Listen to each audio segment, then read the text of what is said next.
welcome back. If you remember, this week we're working on hand strengthening. So today we have Play-Doh and Putty. I use both when I work with children. Play-Doh is easier to manipulate in your hands and Putty is harder. And Putty is really hard to start to manipulate if it's colder versus warm. So let's start with Play-Doh today. And if you don't have any, you can make some. You can look up those recipes online to make slime or putty and Play-Doh from things that are around your home. So I'm gonna open this up, and remember, opening a container also is hand strengthening and independence for children, which is always wonderful. So I'm gonna get this out. First, I'm gonna warm it up a little bit because I haven't played with it yet today. So I like the progression of rolling it into a log and then rolling it into a ball. They take different skills, and rolling it into a snake is a little easier than rolling it into a ball. And I could roll this with both hands, and I have a wiggly table, and you might be working on a mat, so we could use one of our hands as a helper hand, like you would for handwriting to hold the paper, and the other hand to roll it out. And the harder I push, the faster it's gonna become longer, right? So I could push really hard. And also a strategy that some children use is to stand up so they can use gravity to press down instead of their arm muscles. I could also put this over here so that I'm rolling it out by crossing midline. Remember that from a few weeks ago? So once I have my worm, I'm gonna call this a worm today, all rolled out, I'm gonna show you some things that you can do with it. So there he is.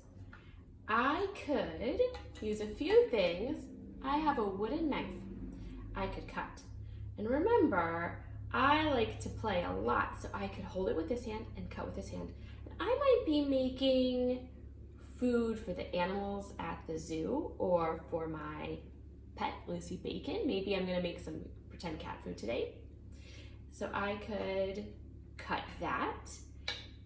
So it's one thing for hand strengthening and working on that. The other thing that you could do, I have this guy. He's my little panda, and I have a lot of things that look like this. I have roosters, I have lions, I have a panda bear. But do you know what it is? Grown-ups, it's a chip clip. I have one that's a fish. It's like really, really fun.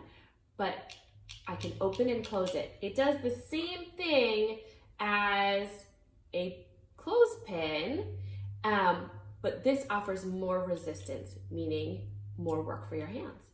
So I might be able to take bites too. My panda might be, oh, this is not a panda, it's a koala. My koala might be really hungry. Oh, snap. So he could take bites too. And the other thing I could do with this is get out my scissors, and I could cut pieces. So I could snip, and I'm holding it with one hand and cutting with the other. So these are all things that you could do with Play-Doh or Putty. The other thing, the next thing that you could do is get all your pieces back together, and you could roll a ball. So these are different skills as well.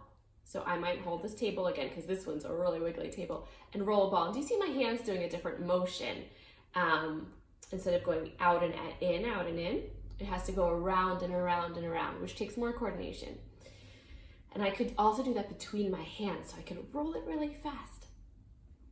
And then I have my ball.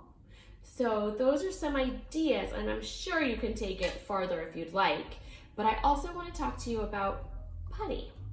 So you could do those exact same things that we just did with Silly Putty. That's usually what I use. I use Silly Putty when I do all of those things, a worm, a ball, and cutting. You can do it with Silly Putty. But I also have other putty.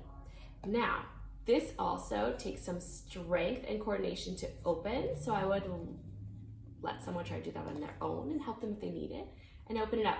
Now, you can see it doesn't look like anything, and this, I really have to dig in there, right?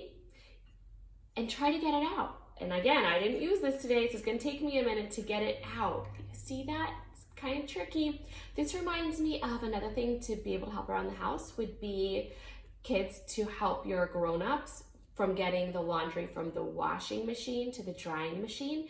It's that same tugging motion that you're working really hard on. So I did get it out. This is trickier to roll, but I wanted to show you, I have some things hidden in here. So let's see what I have in here. I have to use my fingers to get them out. You could use coins or other things if it's safe for you to put in putty or Play-Doh and then pick out. So I have a flower. I think I put 3 things in each one. And then see, I'm really working my hands, and they have putty of all different resistance. So this one's an easier one. Oh, now I have a blue flower. And I wonder if there's one more thing in here. So these are things that you could do with putty around the house as well. You could do this with Play-Doh too. Oh, I don't know if there's another one, guys. I don't feel it. Maybe I only put 2 in here. So give this a whirl at home, and these are great ways to strengthen your hands. So we have Play-Doh and putty, and we have things hidden in the putty, and then we can roll it out like a worm or a snake, roll it into a ball, and cut it or snip it with wooden knife, scissors, or chip clips, or clothespins. Okay, guys, I'll see you tomorrow. Enjoy. Bye-bye.